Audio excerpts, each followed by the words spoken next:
Et notre premier invité du jour est Joël Chassard. Bonjour. Bonjour. Vous êtes président du directoire de Caisse d'épargne CEPAC. C'est le groupe BPCE, c'est la deuxième caisse d'épargne de France. 30% de votre activité réalisée outre-mer. Et la Caisse d'épargne CEPAC est très engagée sur ces sujets de RSE, de transition écologique. Quels sont les différents moyens de s'emparer de tous ces sujets quand on est une banque, et pourquoi est-ce que c'est inscrit finalement dans votre ADN depuis aussi longtemps? Aurélie, je vais vous parler de la CEPAC quand même. Et j'ai envie de vous dire que c'est assez naturel de s'emparer de ce sujet de transition écologique, transition énergétique. Quand on se rappelle l'histoire de la Caisse d'épargne, les caisses d'épargne sont nées il y a 2 siècles exactement, sous l'impulsion de philanthropes qui voulaient s'emparer des sujets sociétaux de l'époque. Et à l'époque, il y a longtemps, bien évidemment, il y avait une problématique d'accès aux produits financiers pour les populations les plus défavorisées, on va dire.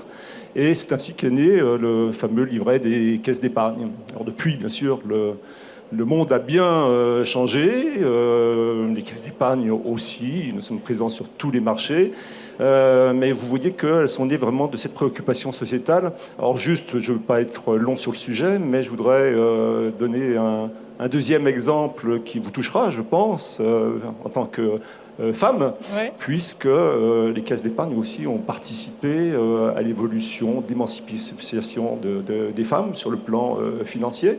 Et c'était il y a déjà 140 ans, puisqu'elles ont eu le droit d'ouvrir des livrets de caisse d'épargne et de faire des opérations sans l'autorisation de leur mari. Et c'était la première banque à le faire? Oui, absolument. Ah ouais. Absolument. Et c'était quand même assez révolutionnaire, puisqu'il a fallu attendre à peu près 8 décennies pour que les femmes puissent faire la même chose sur les dépôts à vue, pour l'ensemble des banques, 8 décennies.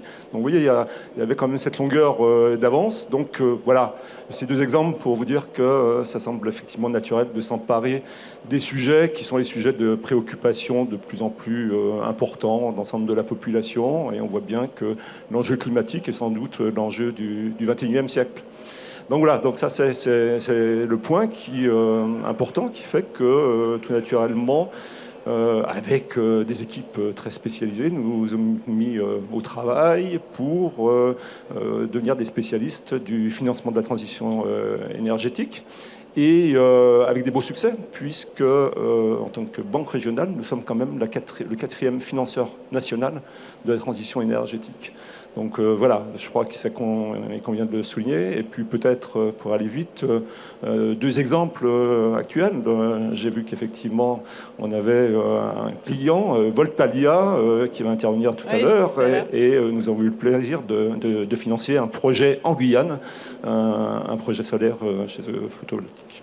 Alors justement, vous considérez aujourd'hui que les banques finalement sont un maillon essentiel de cette transition écologique, parce que ce sont elles qui permettent finalement aux entreprises d'engager cette transition?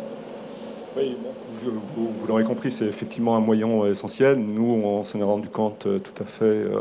Je vous ai donné cette explication.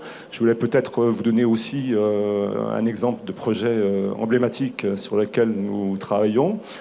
Il s'agit d'un projet EDF, Provence Grand Large, un projet vraiment tout à fait innovant concernant les éoliennes en mer.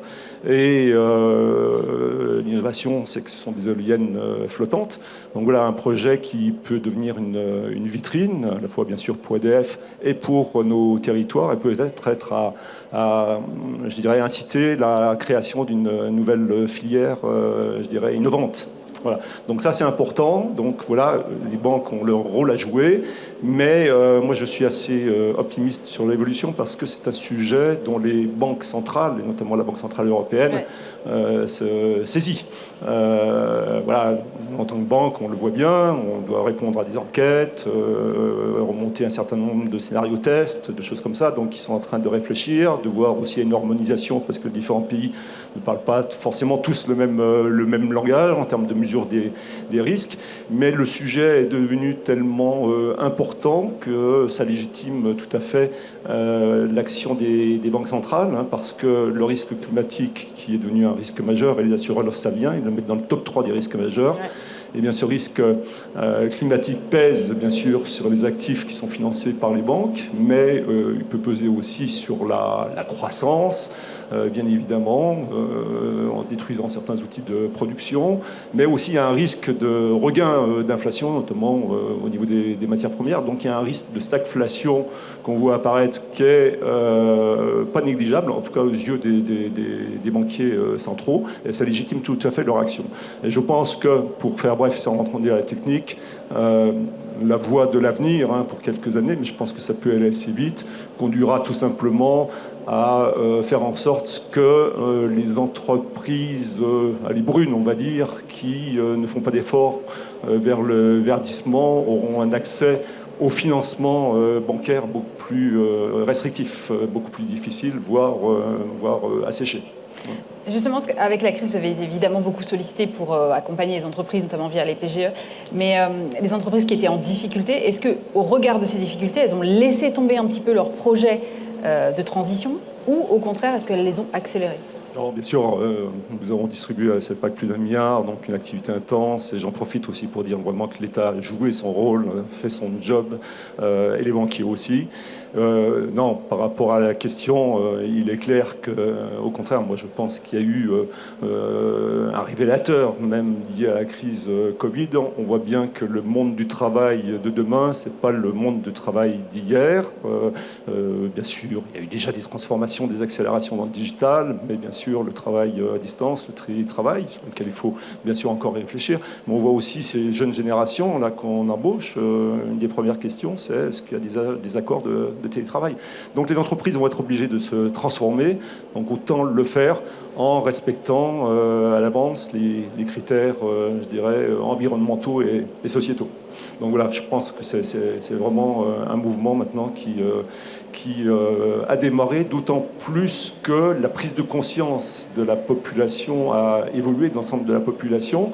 62% des Français disent vouloir donner plus de sens à leur épargne et avoir plus de transparence sur un certain nombre de produits. Et ils sont prêts à investir aussi sur des fonds de type ISR, investissement socialement responsable. Donc ça, c'est une donnée tout à fait majeure, je pense, et le rôle des banques. Dont on parlait qu'il était tout à fait majeur, et des régulateurs également tout à l'heure.